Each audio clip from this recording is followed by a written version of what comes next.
Pintu teater 2 telah dibuka. Para penonton yang telah memiliki karcis dipersilakan memasuki ruangan teater.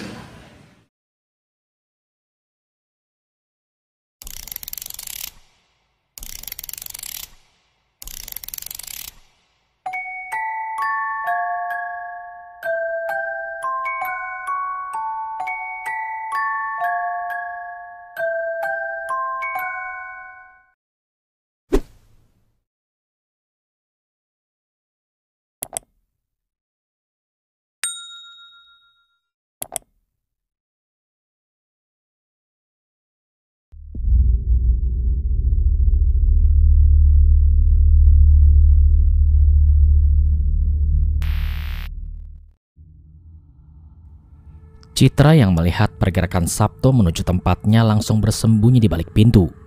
Ia sadar Sabto akan menuju ke arah belakang rumah. Inilah kesempatan emas bagi Citra untuk membuat kejutan pada sahabat dekatnya Kirana. Begitu Sabto sudah melewatinya, Citra langsung bergegas menuju tempat pengantin untuk menyalami Kirana. "Selamat ya Kir, semoga kamu bahagia," ucap Citra. "Ya ampun Arina, kamu kemana aja?" "Aku ada kok. Oh iya, tolong ya, salamkan untuk Mas Sabto." "Loh, kamu kenal?" "Kebetulan Mas Sabto adalah teman kerjaku. Begitu aku tahu dia menikah denganmu, ya aku senang sekali." "Ya ampun Arina, gak nyangka ya kita bisa dipertemukan dalam keadaan seperti ini." "Iya Kir, yang langgeng ya. Sampai bulan purnama muncul." "Hah? Maksudnya apa?" "Oh, gak apa-apa Kir, gak apa-apa." Citra tahu itu adalah basa-basi saja. Sebenarnya ia sangat benci kepada Kirana karena telah merebut Sabto. Entah dijodohkan atau tidak, Kirana seharusnya lebih memahami posisi dia sebagai wanita yang tidak ingin perasaannya diduakan oleh orang lain. Sabto menuju ke kamar mandi belakang dan mendapati Ramli sedang memegangi benda aneh sambil tersenyum lebar. Mas Ramli sedang apa?" tanya Sabto. Ramli yang mendengar itu langsung kaget dan menunduk hormat kepada Sabto. "Mohon maaf Mas, aku sedang istirahat," jawab Ramli sambil menyembunyikan wadah itu ke belakang punggungnya. Sabto masih memandangi wajah aneh yang disembunyikan oleh Ramli dan mulai penasaran. Pasalnya wadah itu baru saja ia lihat di rumah Kirana. "Itu wadah apaan Mas?" tanya Sabto. Ramli seketika mati gaya. Ia heran mengapa Sabto selalu menanyakan hal-hal yang seharusnya disembunyikan.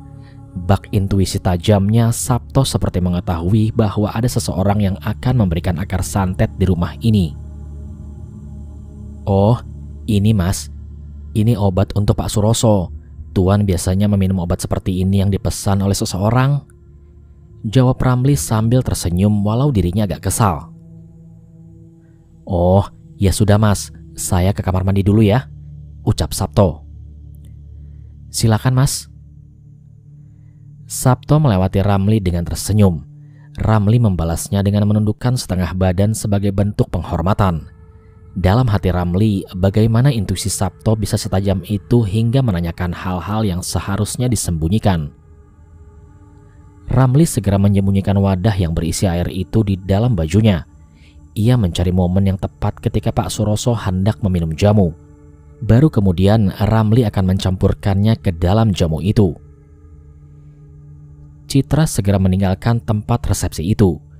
Ia hanya menunggu efek samping dari air yang telah diberikan Mbak Sumerep dan menyerahkannya kepada Ramli. "Tugasku sudah selesai. Selamat menuju kehancuran Sabto," ucap Citra. Kirana masih memandangi tingkah Arina yang sungguh sangat mengejutkan baginya. Ia baru tahu ternyata Arina adalah teman dekat suaminya, Sabto. Sambil memandangi kerumunan tamu, sang suami Sabto menghampirinya. "Dek, kamu kenapa?" tanya Sabto. "Gak apa-apa Mas."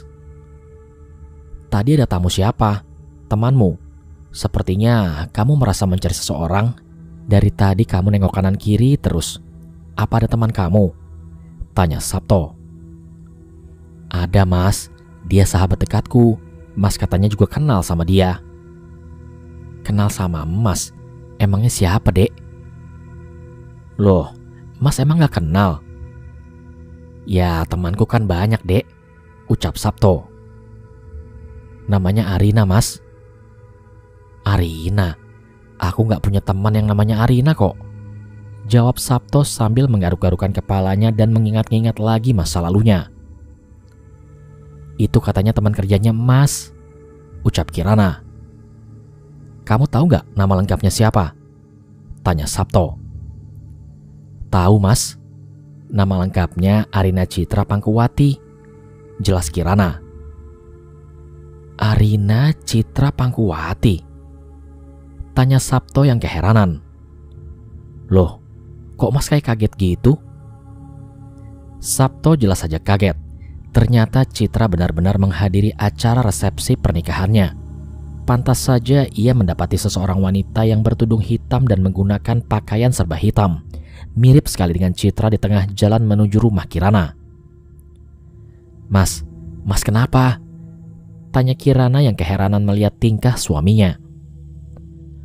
Gak apa-apa, Dek, gak apa-apa, ucap Sabto. Mas kok seperti kaget gitu? Emangnya dia siapanya emas? Dalam posisi seperti ini, Sabto bingung untuk menjelaskannya kepada Kirana. Apakah ia harus menceritakannya sekarang atau setelah acara? Nanti mas akan ceritakan ya, Dek. Sekarang tugas kita adalah menyambut tamu yang hadir dulu, ucap Sabto. Baik mas, Kirana minta maaf ya. Gak apa-apa, kamu gak salah. Sabto dan Kirana melanjutkan tugasnya untuk menerima para tamu yang menghadiri acara resepsinya. Acara berlangsung hingga sore hari. Sabto dan Kirana masuk ke kamar khususnya untuk mempersiapkan acara selanjutnya. Memang dalam adat Jawa banyak sekali acara yang digelar dalam menyambut kebahagiaan untuk kehidupan yang baru seperti pernikahan ini. Mas janjikan tadi mau menceritakan, sekarang atau nanti mas? Tanya Kirana. Emangnya kamu yakin mas ceritakan tapi kamu gak akan marah kan? Tanya Sabto. Enggak mas, aku udah siap kok. Sabto belum tahu arti kejujuran dalam bibir wanita. Apakah kejujuran itu menerima atau menolak? Citra itu dulunya teman dekatku, Dek. Dia memang betul teman kerjaku dulu, jelas Sabto sambil memegangi kedua tangan Kirana. Aku akan jujur semua, tapi terserah kamu. Kita sudah sepakat untuk menjalani ini semua. Kita sudah ijab qabul dan sah sebagai pasangan suami istri. Kita kan juga sudah mengadakan resepsi besar-besaran. Tapi mas mohon sama kamu ya, kamu jangan sakit hati dan marah ketika mas ceritakan. Kirana hanya tersenyum tipis. Dalam hatinya, ia merasa terluka bahwa Sabto memiliki kenangan indah bersama teman dekatnya, Arina Citra. Dia adalah masa laluku, ucap Sabto. Bagai tersambar petir yang menyambar di siang bolong, Kirana langsung melepaskan genggaman tangan Sabto. Dek, tapi dia itu masa laluku, sudah gak ada hubungan lagi. Aku berani sumpah, aku menikahimu bukan karena perjodohan, tapi aku memang cinta kamu. Kirana masih terdiam. Sabto mencoba untuk memegangi kedua tangannya, namun Kirana menariknya kembali. Baik dek, gak apa-apa kok. Aku menikah bukan untuk pelarian. Kalau memang kamu marah padaku, aku terima. Tapi tolong, jangan bicarakan kepada orang tua kita. Ini adalah masalah kita. Suasana dramatis itu terpecahkan ketika Ramli mengetuk pintu kamar mereka. Mbak Kirana, Mas Sabto, acara sebentar lagi akan dimulai, ucap Ramli. Oh, nggih mas, siap, jawab Sabto. Kirana masih terdiam sambil meneteskan air matanya. Hatinya terasa sangat sakit dan terluka. Sabto kemudian membuka pintu dan segera menuju acara selanjutnya. Tidak membawa Kirana dan sengaja ditinggalkannya. Ramli yang berada di depan pintu merasa heran ketika Sabto keluar tanpa menggandeng tangan Kirana. "Ramli, tolong siapkan wedang untuk para tamu ya," ucap Sabto. "Nggih mas," jawab Ramli sambil menunduk. Sabto kemudian pergi meninggalkan kamar dan menuju ke depan rumah untuk menjalani acara selanjutnya. Ramli penasaran apa yang sedang terjadi antara Kirana dan Sabto. Apakah keduanya mendapati sebuah masalah? Ramli melewati kamar Mbak Kirana yang kebetulan tidak tertutup rapat. Dia mengintip lewat celah pintu kamar Mbak Kirana. Terlihat dengan jelas Kirana sedang mengusap air matanya. Air matanya menetes dan membasahi pipi lembut Kirana. Ramli merasa geram ketika melihat wanita yang ia cintai menangis di hadapannya. "Sabto, dirimu harus aku bunuh," ucap Ramli sambil menggenggam kedua tangannya. Hati Kirana terasa tersayat-sayat. Mana bisa di acara yang berbahagia ini ia harus menangis dan meratapi kejadian yang menyakitkan ini. Mengapa Sabto suaminya tidak memberitahu terlebih dahulu manakala orang terdekatnya yaitu Arina adalah masa lalu dari suaminya? "Mas, aku sudah ikhlaskan jiwa ragaku. Jika suatu saat kamu berpaling karena cinta pertamamu, aku adalah wanita yang paling beruntung mencintaimu karena aku telah mengikhlaskan terhadap orang yang aku percayakan, yaitu teman dekatku, Arina," ucap Kirana saat itu. Kirana mengusap air matanya sambil tersenyum. Kali ini ia mendapat pelajaran banyak mengenai kehidupan. Apa yang diharapkan belum tentu terlaksana sesuai dengan yang diharapkan. Kirana segera memperbaiki make up-nya. Ia harus tampak kuat dan tegar di hadapan para tamu.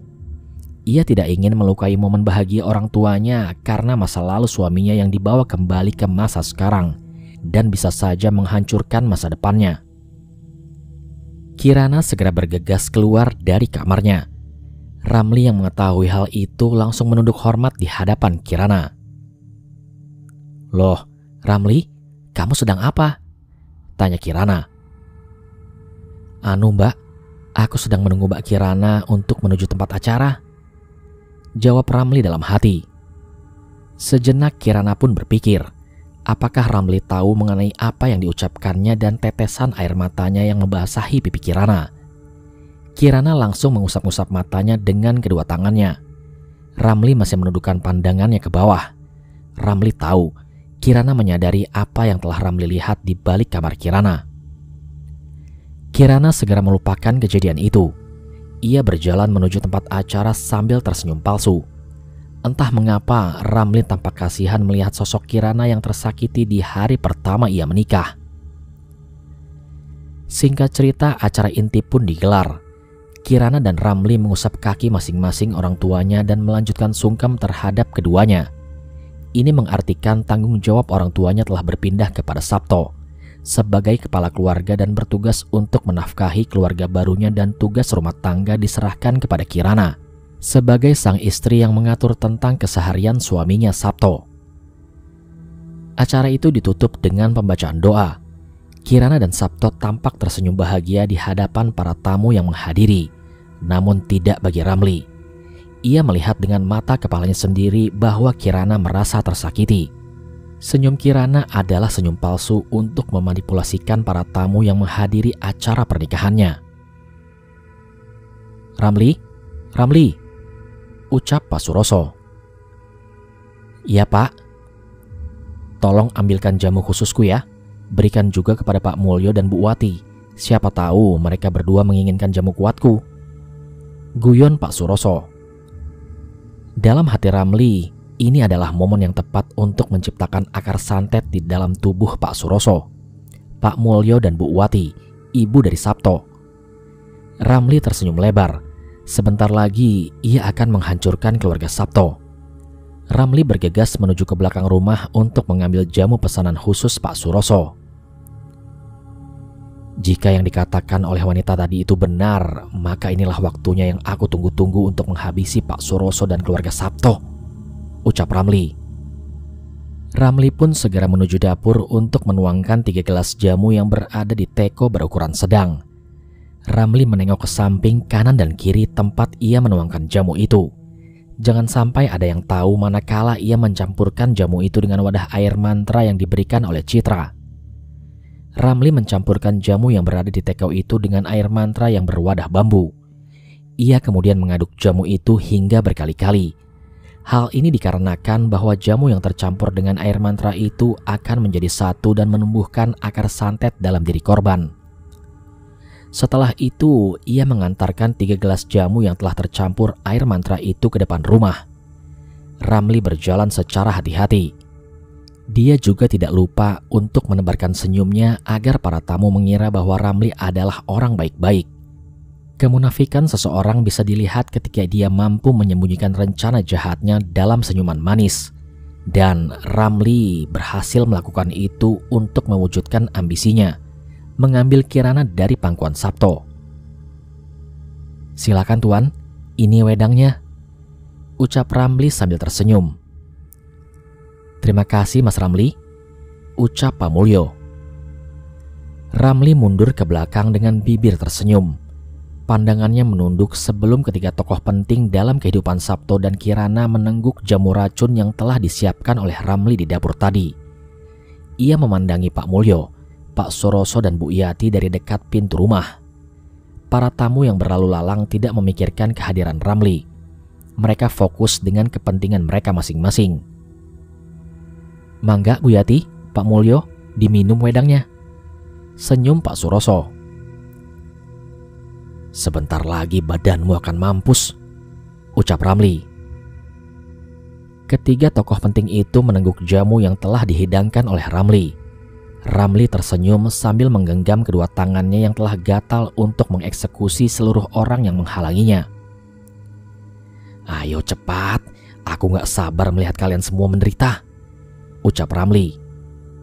Namun Ramli tidak sadar bahwa tingkah anehnya sedari tadi disorot oleh Maman, supir pribadi Pak Mulyo.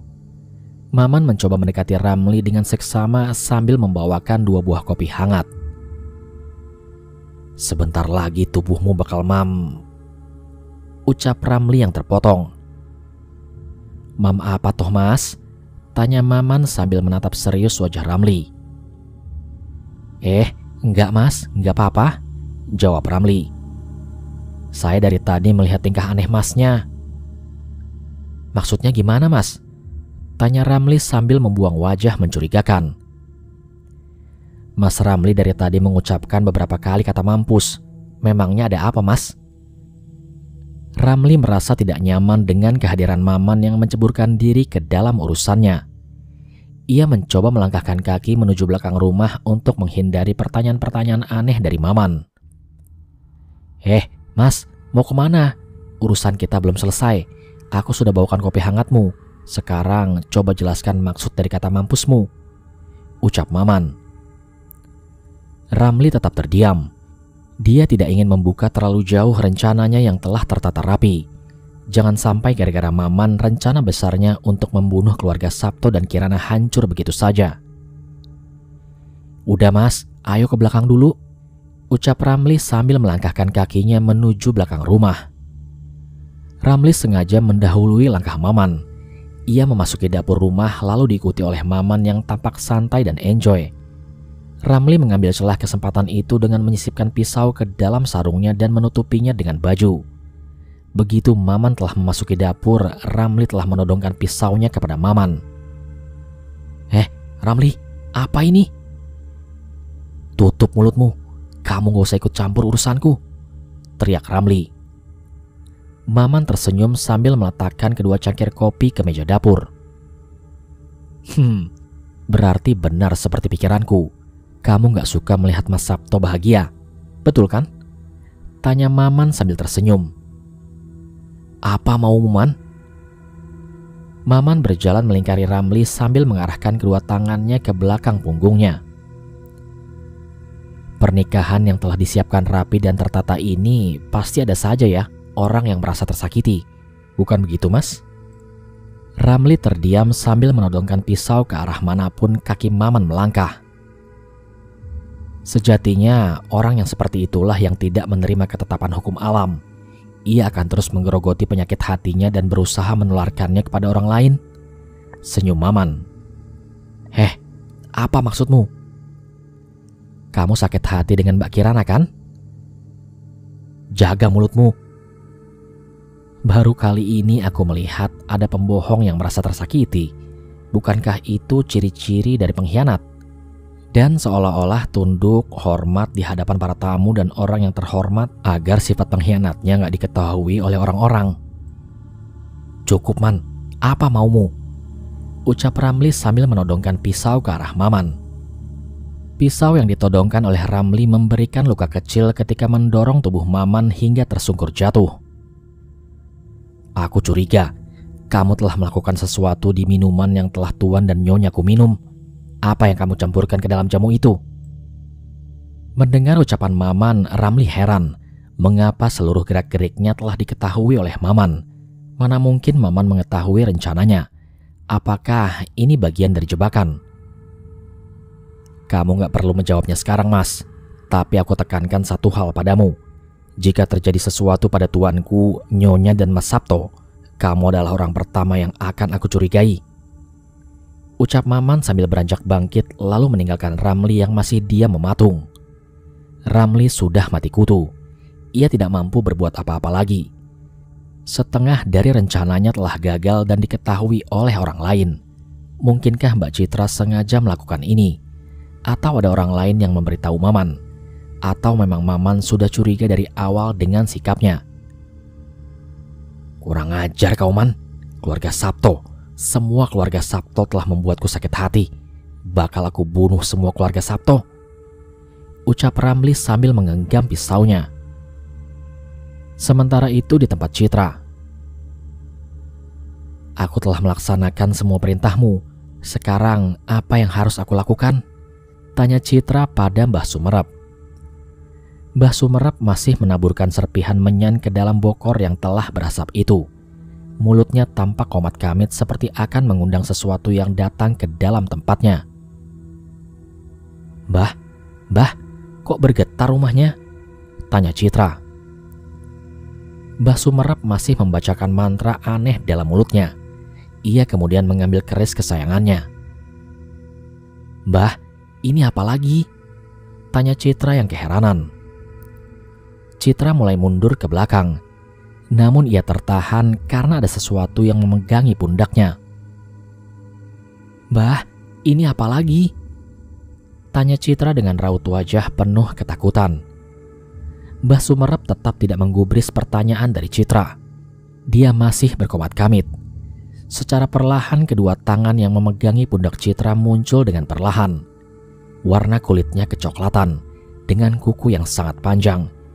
Ukuran tangannya tampak besar dan berisi. Jika tangan itu digunakan untuk menekan leher Citra, alhasil Citra bisa mengalami patah tulang. Citra masih menghela nafas panjang dengan tenang. Jantungnya berdebar dengan sangat cepat. Tidak usah takut. Aku adalah tuanmu di sini. Tidak usah takut, Nak. Ucap sosok itu dengan suara yang agak lirih. Mbah, tolong Mbah. Kedua tangan dari sosok itu perlahan menarik tangannya kembali lalu menghilang begitu saja dalam kegelapan. Mbah, itu tadi apa? Tanya Citra. Mbah Sumerep kemudian tersenyum. Citra tidak tahu menahu mengenai tingkah sosok itu yang hampir saja memegangi buah dadanya. Itulah tuan kita. Sebelum malam satu suro, ia akan membantu kita menghancurkan Sabto dan Kirana. Ucap Mbah Sumerep. Citra hanya mengangguk. Pundaknya tampak pegal-pegal setelah digandrungi oleh sosok aneh itu. Apa yang sosok itu lakukan padaku, Mbah? Tanya Citra. Mbah Sumerep membakar kemenyannya lalu kemudian berkata, kamu telah aku gadaikan kepada iblis itu. Dan jika waktunya telah tiba, dia yang akan membalaskan seluruh dendammu. Bersiaplah untuk menyambut malam ini dan malam-malam setelahnya. Jawab Mbah Sumerep. Kenapa memangnya, Mbah? Sosok itu sedang menuju ke kediaman Kirana. Suruhanmu itu, Ramli, jadikan ia sebagai orang dalammu. Kita tidak bisa menghancurkan keluarga Kirana tanpa orang dalam yang berkontribusi. Kamu paham? Tanya Mbah Sumerep. Nggih Mbah, aku paham, jawab Citra. Tapi ingat satu hal, semua itu berproses dan tidak langsung mengena. Semua ada waktunya. Maksudnya gimana Mbah? Siapa yang akan kamu jadikan korban terlebih dahulu? Jika air itu diminum oleh ketiga orang, maka kamu harus pilih salah satu. Kemudian Citra berpikir sejenak. Ia harus bisa menyeimbangkan antara ketiganya. Entah siapa yang akan meminumnya. Tapi ia yakin salah satu orang yang meminumnya adalah Pak Suroso, ayah Kirana. Kalau gitu aku pilih Pak Suroso Mbah, ucap Citra. Sebabnya apa? Tanya kembali Mbah Sumerep. Karena aku benci Kirana. Mbah Sumerep tersenyum. Ia menimpali satu syarat lagi dalam santet malam satu suro. Dalam penggunaannya, santet ini akan menyerang kepada orang yang menggadaikan jiwanya terhadap iblis jika korban selanjutnya nggak berhasil mati. Jadi jika dirimu salah pandangan terhadap korban selanjutnya, kamu akan menjadi incaran dan akan menjadi korban selanjutnya. Loh, kok saya Mbah? Ya sudah jelas nak, kamu sudah aku gadaikan kepada iblis itu. Ya otomatis kamu yang akan menjadi incaran jika korbannya salah tangkap, jawab Mbah Sumerep. Jadi bagaimana Mbah supaya aku gak salah dalam menyantet korban? Kamu lupa, adanya Ramli untuk apa? Oh iya, Ramli. Jadikan Ramli sebagai batu loncatanmu dan penghubung di antara korban sebelum malam satu suro, di mana serangan besar-besaran akan terlepaskan, ucap Mbah Sumerep. Siap Mbah, saya paham, jawab Citra. Aku rasa ada yang gak beres deh Mas. Kenapa dedaunan pandan sama ilalang yang menempel di depan pintu menjadi kering ya? Padahal tadi pagi baru saja aku ganti, ucap Kirana pada Sabto. Memang artinya apa itu Dek? Tanya Sabto. Biasanya kalau dedaunan pandan dan ilalang itu kering berarti apa Dek? Ada santet yang menyelinap di desa ini Mas. Sabto tercengang mendengar hal itu. Ia merasa perkataan Kirana ada benarnya. Sedari tadi ia memergoki beberapa daun pandan dan ilalang yang terpasang di depan pintu masing-masing rumah warga mengering dengan seketika. Apa harus aku beritahu Bapak ya Mas? Tanya Kirana. Sabto kemudian memegangi kedua tangan Kirana sambil menatap tajam. Dek, sekarang kondisinya lagi kurang bagus. Kita akan omongin baik-baik jika acara ini telah selesai, jawab Sabto. Perutku kok sakit ya Pak? Ucap Pak Suroso. Loh, kok samaan Pak? Jawab Pak Mulyo. Loh, Bu Wati juga sakit perutnya? Tanya Pak Suroso kembali. Iya Pak, saya juga sakit, ucap Bu Wati sambil memegangi perutnya. Dialog antar ketiganya didengar oleh Sabto dan Kirana. Ada apa Bu? Pak? Tanya Sabto. Perutku sakit banget. Apa ini efek dari jamu yang diberikan Mas Ramli ya? Tanya Pak Mulyo. Coba sini, aku cium baunya, ucap Sabto. Dia pun mencium bau dari gelas yang digunakan sebagai wadah jamu itu. Baunya seperti jamu kok, ucap Sabto. Sabto masih memandangi gelas yang masih berisi jamu itu. Apakah yang dikatakan Kirana itu benar? Bahwa desa ini sedang terkena santet dan santet itu diselipkan lewat makanan. Kenapa Mas? Tanya Kirana. Maman, Ramli, kemari sini, teriak Sabto. Ramli dan Maman langsung berlari menuju tempat Sabto. Iya Tuan, ada apa? Tanya Maman. Maman, Ramli, cepat periksa setiap makanan dan minuman para tamu yang telah dihidangkan. Cium baunya.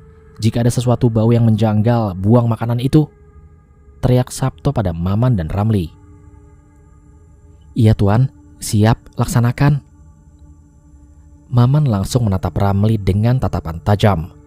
Ia tahu bahwa di balik semua ini Ramli sebagai orang yang patut dicurigai karena dirinya kepergok menuangkan cairan aneh kepada seluruh makanan dan minuman yang dihidangkan untuk para tamu. "Pak E, Bu E, masuk kamar aja ya," ucap Sabto kepada ibu dan bapaknya, juga kepada Pak Suroso. Bu Yati, istri Pak Suroso, mengira bahwa ini adalah ulah dari seseorang yang pernah menyerangnya di masa lalu. Samar-samar namun masih teringat. Kedok dan caranya sama, yaitu meracuni makanan dan minuman. "Coba tolong rebahkan bapak di kasur," ucap Bu Yati. "Suhu tubuh bapak langsung naik, Mas," ucap Kirana. "Bukan hanya Pak Suroso, tapi ibu dan bapakku juga, Dek. Ini ada apa sebenarnya?" tanya Sabto. Sabto masih memandangi Maman dan Ramli yang sedang memeriksa satu persatu makanan dan minuman yang tersebar di meja tamu. Jangan sampai para tamu juga ikut keracunan. "Sabto, Kirana, bapak gak apa-apa kok. Mungkin ini karena kelelahan," ucap Pak Mulyo mencoba menenangkan suasana. "Pak, bapak yang tenang ya," senyum Sabto. Ramli dan Maman memasuki rumah Kirana dengan tubuh setengah menunduk. "Ngapunten Tuan, seluruh makanan dan minuman aman. Saya sudah memeriksanya," ucap Maman. Dalam hati Ramli, mengapa Maman tidak menganggapnya? Apakah ini jebakan agar dirinya dijadikan tersangka? "Saya juga sudah memeriksanya, Tuan. Tetapi tidak ada satupun racun yang menghinggap di makanan dan minuman para tamu," jawab Ramli. Sabto kebingungan. Mengapa keduanya tidak kompak? Mengapa mereka melaporkan ini secara sendiri-sendiri? "Tapi Tuan, jika Tuan perkenankan, saya akan memeriksa jamu yang disuguhkan Ramli untuk Pak Suroso, Pak Mulyo, dan Bu Wati." Sabto kemudian membenarkan hal itu. "Tapi Tuan, saya membuat jamu itu sesuai dengan resep dan sesuai kadar. Saya nggak menambahkan sesuatu apapun." Ramli mulai menjawab dengan sangat gugup. Suasana kini menjadi semakin panas. "Tapi Tuan, jika memang tidak ada yang mencurigakan, mengapa jamu itu membuat sakit perut Pak Suroso, Pak Mulyo, dan Bu Wati?" ucap Maman pada Sabto. Sabto dan Kirana hanya menyimak saja. Dari mereka berdua akan terlihat siapa yang bertanggung jawab akan insiden ini. "Aku kan sudah bilang, jamu itu memang sangat tidak baik bagi yang tidak terbiasa. Adapun jika Pak Suroso sampai sakit perut, itu menandakan dia sangat lelah. Saya mengakui itu karena saya menemani beliau seharian," ucap Ramli. "Jika memang argumenmu benar, mengapa hal ini juga mengenai Bu Wati dan Pak Mulyo yang tampak sehat-sehat saja? Aku juga seharian penuh menemani mereka berdua," jawab Maman sambil tersenyum. Ramli mulai mengerciskan mulutnya sambil menggenggam kedua tangannya.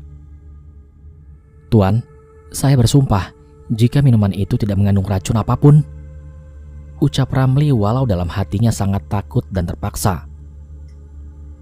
"Benarkah?" tanya Maman. "Apa maumu? Mengapa kamu menuduh aku adalah pelaku di balik kejahatan ini semua?" tanya Ramli pada Maman. "Aku tidak menuduh, tapi aku hanya memastikan saja bahwa kamu benar-benar berani menceburkan diri ke dalam lubang kehancuran setelah mengatakan sumpah serapahmu itu," ucap Maman dengan senyuman seramnya yang menyeringai. "Sudah, cukup," teriak Sabto. Maman dan Ramli langsung menunduk lesu. Mereka terdiam ketika Sabto menggertak mereka berdua. "Siapapun pelakunya, aku tidak akan memaafkan itu. Dan sebagai gantinya, kalian berdua harus meminum jamu itu," teriak Sabto. "Tapi Mas," ucap Kirana menyelak ucapan Sabto. "Aku gak peduli. Aku gak peduli jika tangan kananku atau tangan Pak Suroso terdampak juga. Yang pasti jika memang dia berbohong, maka dia akan menerima akibatnya," ucap Sabto. Maman dan Ramli langsung mengambil jamu itu. "Tuhan, jika aku adalah korban dari kejahatan ini, aku bersumpah demi apapun, aku bukanlah pelakunya," ucap Maman. "Begitu pula denganku. Aku adalah tangan kanan dari Pak Suroso. Mana mungkin aku melakukan ini, balas Ramli. Udah, cepat kalian minum, teriak Sabto. Maman terlebih dahulu meminum jamu buatan Ramli itu dengan langsung menghabiskannya. Sedangkan Ramli masih menatap Maman yang berani meminum jamu yang telah diberikan akar santet itu. Kamu kenapa nggak mau meminum, Ramli? Tanya Sabto.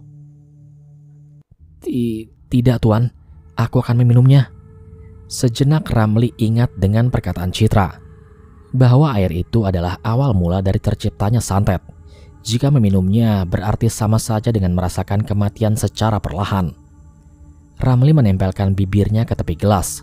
Sedikit demi sedikit air jamu itu mengalir ke mulutnya dan melewati tenggorokannya secara perlahan. Kedua matanya menahan rasa pahit. Mimik wajahnya memerah karena baru kali ini dirinya meminum minuman yang sangat aneh.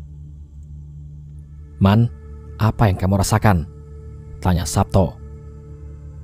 Aku merasakan kebugaran, Tuan. Aku memang bukanlah pelakunya, sehingga minuman ini tidak berpengaruh sedikit pun kepadaku, jawab Maman dengan sangat yakin. Ramli, bagaimana rasanya? Tanya Sabto. Ramli menahan rasa sakit di perutnya. Ia tahu, ternyata efek dari minuman itu berefek kepadanya juga. Dalam hati Ramli mengumpat Citra, mengapa dirinya tidak mendapatkan pertolongan ketika dalam posisi yang kurang menguntungkan ini. Aku sehat-sehat saja, Tuan, sambil menahan rasa sakit. Sabto berpikir, mengapa jamu itu tidak bereaksi pada keduanya? Apakah ada yang salah dalam jamu itu? Atau memang ketiganya, yaitu Pak Suroso, Pak Mulyo, dan Bu Uwati sangat kelelahan, sehingga jamu seperti itu membuat badannya yang kurang fit menjadi sangat lemah.